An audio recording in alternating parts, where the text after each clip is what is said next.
Hello friends, welcome to SSC coaching centre. दोस्तों, आज के वीडियो में गणित के बहुत ही इंपॉर्टेंट क्वेश्चन है और सभी प्रश्न परीक्षाओं में पूछे हुए हैं। आरआरबी 2018 में तो ये क्वेश्चन आया है जिसकी मैं बात कर रहा हूं।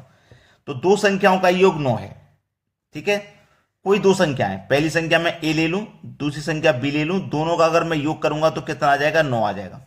9 ही तो दे रखा है। दो संख्याएं कोई, उनका योग 9 है।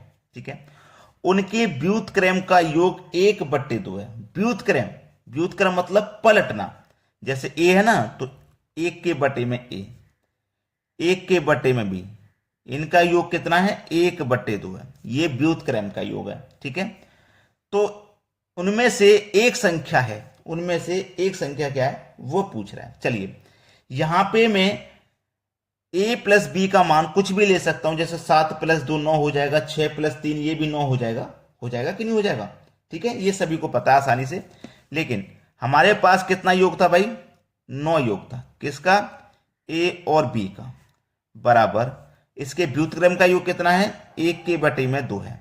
क्रॉस मल्टीप्लाई करो, 9 दूने का 18 हो जाएगा। और ए बी का मल्टीप्लाई 1 से करेंगे, तो ए बी का मल्टीप्लाई 1 से करेंगे तो ये ए बी ही हो जाएगा। ए और बी हो जाएगा। अब ये ए बी का मान कितना आ गया मेरे पास? ए बी का मान आ गया 18। ए बी का मान जब मेरे पास 18 है, तो मैं कोई दो संख्या ऐसी लेता हूं, कोई दो संख्या ऐसी लेता हूं कि जब जिनको जोड़ूंगा तो 9 आ जाए और उनका अगर मल्टीप्लाई करूंगा तो 18 आ जाए। ठीक है, तो चलिए 3 और 6 ले सकता हूं मैं। 3 और 6 को जब मैं जोड़ूंगा तो 9 मिल जाएगा, और मल्टीप्लाई करूं दोनों का तो 18, और 3 6 18, दोनों का अगर मल्टीप्लाई होगा 3 और 6 का तो 18 मुझको मिल जाएगा। ए का मान 3, बी का मान 6, 6 3 का 18 मिल गया कि नहीं मिल गया? तो हमसे पूछा क्या? उनमें से एक संख्या है। एक संख्या उनमें से कौन सी? देखो 3 और 6 में से कोई एक संख्या इसमें है। 6 दिया हुआ है, यानी कि एक संख्या हमारी दी हुई है 6। बी ऑप्शन बिल्कुल सही जवाब। बहुत सारे बच्चे यहां कमेंट करेंगे सर दोनों संख्या हो, नहीं, उनमें से एक संख्या पूछ रहा है ना, तो या तो 3 होगी ऑप्शन में या फिर 6 होगी। ठीक है, अब देखते हैं अगला प्रश्न।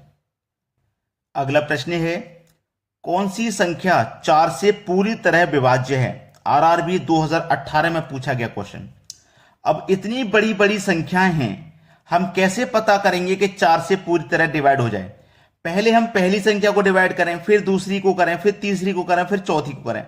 मान लीजिए हमारा आंसर यहां चौथे ऑप्शन में डी में दिया गया है, तो हम पहले इस ऑप्शन को डिवाइड करेंगे पूरा, फिर इसको डिवाइड करेंगे पूरा, फिर इसको चेक करेंगे। तो इतने में तो बहुत समय लग जाएगा, डी ऑप्शन तक पहुंचते पहुंचते बहुत समय लग जाएगा। तो हमें एक ऐसा तरीका चाहिए जिससे कि डायरेक्ट हमारा आंसर निकल के आए। तो 4 से काटने का नियम यह है कि जिस संख्या की 2 डिजिट लास्ट वाली, ये लास्ट वाली 2 डिजिट 4 से कट जाएं, ये 2 डिजिट 4 से कट गई ना, तो समझ लो पूरी संख्या 4 से कट रही है। अब 54 को मैं 4 से कटाऊंगा, क्या कटेगा? 4 एकम 4, 1 बचेगा 14, 14 4 से नहीं कटता, तो ये नहीं कट सकता। 76 को कटाऊंगा, 4 एकम 4, 7 में से 4 कट गया, 3 बचेगा, 3 में 6 लगा दूंगा 36, 4 निम 36, ये कट गया। 4 एकम 4, 2 बचेगा 26, 26 4 से नहीं कटता। 4 दूने का 8, 1 बचेगा 10, 10 भी 4 से नहीं कटता। तो देखो कितनी आसानी से हमने पता लगा लिया। तो यहां पे मैं लिख देता हूं लास्ट। ठीक है, लास्ट यानी कि अंत, लास्ट यानी कि अंत के 2 अंक, अंत के 2 अंक 4 से पूरा कट जाएं, पूरा कट जाएं, तो पूरी संख्या 4 से डिवाइड होगी। तो पूरी संख्या 4 से विभाज्य होगी। ठीक है, विभाजित हो जाएगी। ये 4 से कटने का नियम है। समझ गए हो ना, सीख गए हो। लास्ट यानी अंत के 2 अंक 4 से पूरा कट जाए तो पूरी संख्या 4 से वो कट जाएगी। चलिए अब देखेंगे अगला प्रश्न। अगला प्रश्न है 276x1 3 से विभाज्य है, तो x के संभावित मानों का योग क्या होगा? x की जगह पे क्या आएगा? 276, ठीक है, x1, इसको पूरे को मैं 3 से डिवाइड करना है, तो x की जगह वो कौन सी संख्या आएगी? चलिए, x की जगह कौन सी संख्या आएगी वो हमें पता करना है। इनमें से कोई एक संख्या होगी, होगी कि नहीं होगी? चलिए अब यहां पे मैं क्या करता हूं, पहले 18 रख के देख लेता हूं। क्या करूंगा मैं? 18 रख के देख लूं पहले, x की जगह 18 रख के देख लूं, 18। अब इसको मैं कटा देता हूं, 3 से कटाऊंगा, 3 निम 27, 3 दूने का 6, 3 छिंग 18, 1 फिर भी बच जाएगा, ये होगा नहीं, बी ऑप्शन ले लो 15। यानी कि 18 की जगह मैं क्या करूं, 15 रख के देख लेता हूं, 15। तो ये कटाऊंगा मैं, 3 से कटाऊंगा, 3 नीम 27, 3 दूने का 6, 3 पंजे 15, एक यहां भी बच जाएगा, इससे भी नहीं कटा। इससे कट रहा है क्या, नहीं कट रहा। चलो 12 ले लेता हूं मैं, एक्स की जगह 12, 12 भी 3 से पूरा कट जाएगा, फिर से एक बच जाएगा। 21 ले लूंगा, 3 सत्ते 21 कट जाएगा, फिर से एक बच जाएगा। तो ये चारों ऑप्शन में एक बच रहा है। ये जो चारों ऑप्शन है ना, इसमें क्या बच रहा है, एक बच रहा है, लास्ट में एक बच रहा है। तो x के संभावित मानों का योग आप बता सकते हो क्या, नहीं बता सकते। इस तरीके से तो आप नहीं बता सकते।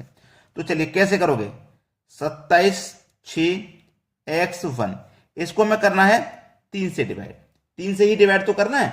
चलिए जब हम इसे 3 से डिवाइड करेंगे तो हम क्या कर सकते हैं, x के संभावित मानों का योग, कोई एक मान नहीं, संभावित मानों का योग। जैसे x की जगह 2 + 5 + 8, 2 + 5 + 8, 8 5 13, 13 में 2 जोड़ा मैंने 15 हो गया। कितना हुआ है, 15 ही तो हुआ है। तो मैं जब 3 से कटा रहा हूं, जब मैं इसे 3 से कटा रहा हूं, देखिए 3 से जब मैं इसे कटा रहा हूं, 3 नीम 27, 3 दूने का 6, 2 ले लिया मैंने सबसे पहले x के स्थान पे, और एक ये 21 हो गया। तो 3 सत्ते 21 पूरा कट गया। अब 5 रखूंगा इसके सामने, ठीक है, 5 रख रहा हूं मैं, 3 नीम 27, 3 दिनों का 6, 5 है ना यहाँ पे, 3 एकम 3, 2 बचेगा, एक लगा देंगे, 21 3 सत्ते 21, 5 रखने से भी कट गया। अब रखेंगे 8, 8 रखेंगे तो ये 81 हो जाएगा, 81 भी 3 से कट जाएगा। तो ये कट गया ना, तो इनका योग क्या हो रहा है, 2 5 8 का योग क्या हो रहा है, 15। यानी कि बी ऑप्शन मेरा सही जवाब है। सबसे पहले हमने 2 रख के देखा, 2 से कट जाएगा, 3 रखने से 4 रखने से नहीं कटेगा, फिर 5 रखने से कट जाएगी, 6 और 7 रखने से नहीं कटेगा, फिर 8 रखने से कट जाएगा, और आगे और भी संख्या होंगी, लेकिन योग 15 ही है, उससे ज्यादा हमारे पास योग है नहीं। ठीक है, अब देखते हैं अगला सवाल।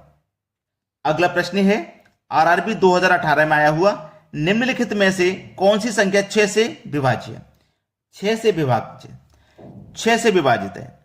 आप क्या करो, 2 से और 3 से, यानी कि 6 के आपने फैक्टर कर लिए 2 × 3, तो जो संख्या 2 से और 3 से कट जाएगी वो 6 से भी कट जाएगी। अब आपको क्या करना है, ये देखना है कि 2 से कौन कौन संख्या कट रही है। 2 से सभी कट रही है ना, तो बस 3 से कटा करके देख लेनी है। और 3 से कटने का नियम है कि जिन संख्याओं का योग 3 से कट जाए वो पूरी संख्या 3 से कटेगी। 1 और 2 3 और 3 6, 4 10, 10 और 6 16, 16 3 से नहीं कटता, ये नहीं कटेगी। 1 2 3 और 3 6, 4 10 और 8 18, इसका योग 18 है, और 18 3 से कट जाता है, तो ये पूरी संख्या 3 से कट जाएगी। और ये एक सम संख्या भी है, ये 2 से भी कट जाएगी। तो यही सही हो गया, यही हो गया भाई सही जवाब। अब देखेंगे अगला प्रश्न। अगला प्रश्न है, इनमें से कौन सी संख्या 9 से भाज्य है, 9 से भाग चला जाएगा, वो कौन सी संख्या है। ठीक है, अब यहां पे देखिए 9 से विभक्ति का नियम बिल्कुल सेम है जैसे 3 का नियम सेम है, यानी कि जिन संख्याओं का योग 9 से कट जाएगा वो पूरी संख्या 9 से कट जाएगी।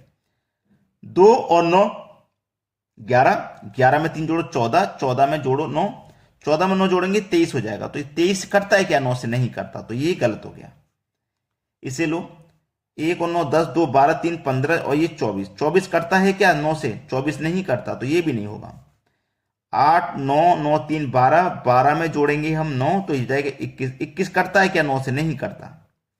3 और 1 4, 4 और 2 6, 6 और 3 9 9 9 18, 18 करता है क्या 9 से, बिल्कुल करता, 9 दूने का 18, तो ये ही सही हो जाएगा। यानी कि डी ऑप्शन है सही जवाब। 3 और 9 से कटने का नियम बिल्कुल सेम है, 3 और 9 से, यानी कि जिन संख्याओं का योग 3 से कट रहा है वो पूरी 3 से कटेगी, ऐसे ही जिन संख्याओं का योग 9 से कट रहा है वो पूरी 9 से कट जाएगी। क्लियर है ना। चलिए अब देखते हैं अगला सवाल। अगला प्रश्न है, 1 का क्यूब प्लस 2 का क्यूब प्लस 3 का क्यूब 10 के क्यूब तक जा रहे हैं, जिसका मान हमारे पास 3025 है। बाद में पूछ रहा है 2 का क्यूब, 4 का क्यूब, 6 का क्यूब, 20 के क्यूब का मान पूछ रहा है। चलिए लिखते हैं, 1 का क्यूब प्लस 2 का क्यूब प्लस 3 का क्यूब, ऐसे हम कहां तक जा रहे हैं, 10 के क्यूब तक जा रहे हैं, और इसका मान है 3025। ठीक है, ये इसका मान है। उसके बाद में 2 का क्यूब प्लस 4 का क्यूब प्लस 6 का क्यूब, ऐसे ही तो जा रहे हैं, कहां तक जा रहे हैं, 20 के क्यूब तक जा रहे हैं। इसका मान क्या होगा। देखिए मेरी एक बात सुन लीजिए, आप यहां जब चेक करोगे, यहां पहले 1 था, यहां 2 है, यहां 2 था, यहां 4, यहां 3 था, यहां 6, मतलब 2 गुना है, दो गुना ही तो है। दूसरी बात यह है कि 1 की घात 1 का मान 3 और 2 की घात 3 का मान 8। वो 1 की घात 1 की घात 3 का मान 1 होता है, 3 नहीं 1। 2 की घात 3 का मान 8 और 4 की पावर 3 का मान, भाई 4 की पावर 3 का मान कितना होता है 64। तो यहां पे चेक हो जाएगा, 1 से ये 8 गुना है, 8 से 64 ये भी 8 गुना है, 8 गुना ही तो है। ठीक है, यहां देखेंगे तो 2 गुना है, 2 का 2 गुना 4, 3 का 2 गुना 6, ऐसे ही 4 का 2 गुना 8 आ जाएगा। आपने जब इसका मान निकाल के देखा, 1 की पावर 3 का मान 1, 2 की पावर 3 का मान 8, तो 1 से 8 8 गुना है। ऐसे ही इसको चेक किया, 2 की पावर 3 का मान 8, 4 की पावर 3 का मान 64, 8 अट्ठे 64, ये भी 8 गुना है।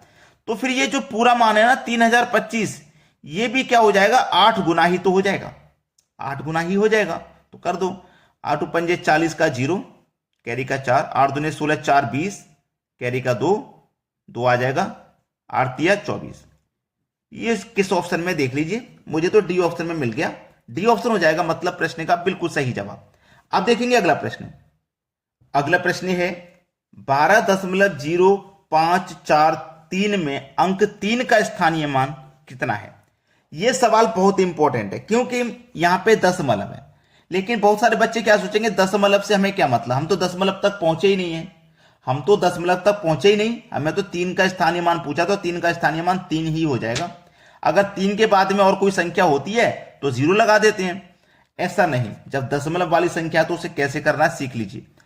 12.0543 पूछा क्या आपसे, 3 का स्थानीय मान, 3 का स्थानीय मान पूछा है ना।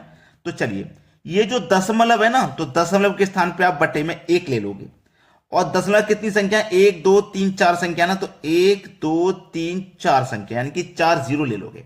अब ये सही है तो ये डी ऑप्शन में है। जैसे कभी कभी क्या होता है, अगर ये दशमलव नहीं होता, अगर इसमें दशमलव नहीं होता और इसका स्थानीय मान, तो फिर 3 ही इसका स्थानीय मान हो जाता। अगर संख्या ऐसे होती, ये 3 पहले होता, ये 4 बाद में, अब इसका स्थानीय मान होता तो 3 लिखते, 3 के बाद में एक संख्या है तो 1 0, यानी कि 30 इसका स्थानीय मान हो जाता। ठीक है, लेकिन जब दशमलव वाली संख्या है तो आपको 3 इस तरीके से लिख लिया, जो दशमलव है वो लिख लिया, दशमलव के बाद जितनी संख्या उतनी 0 बढ़ा करके आपको कर देना है। ठीक है, चलिए अब देखते हैं अगला सवाल। अगला प्रश्न है, एक प्रतियोगिता में 5 बच्चे भाग लेते हैं, प्रत्येक बच्चा एक दूसरे के साथ खेलता है, तो कितने खेल खेले गए। इसका एक फॉर्मूला है n into n minus 1 divided by 2, ये फॉर्मूला है, कर लीजिए, इसी से आंसर आ जाएगा। n का मतलब 5, n का मान 5 इंटू n का मान 5, 5 में से माइनस कर देंगे 1 तो 4 डिवाइड में 2, 2 से कट जाएगा 2 बार में, 5 दूने का 10, सवाल खत्म। तो कितने खेल खेले गए, 10 खेल खेले गए, डी ऑप्शन है सही जवाब। आसानी से कर लोगे ना इस सवाल को, अब ये आपके प्रश्न का आंसर है। ठीक है, अगर अभी तक लाइक नहीं किया वीडियो तो लाइक कर दीजिए, और शेयर नहीं किया तो शेयर, इतना काम कर दीजिए, लाइक और शेयर। और जो भी क्वेश्चन आपके दिमाग में घूम रहा है आप कमेंट में उसके लिख देना और उसके ऑप्शन भी लिख के भेज देना। ठीक है दोस्तों, धन्यवाद।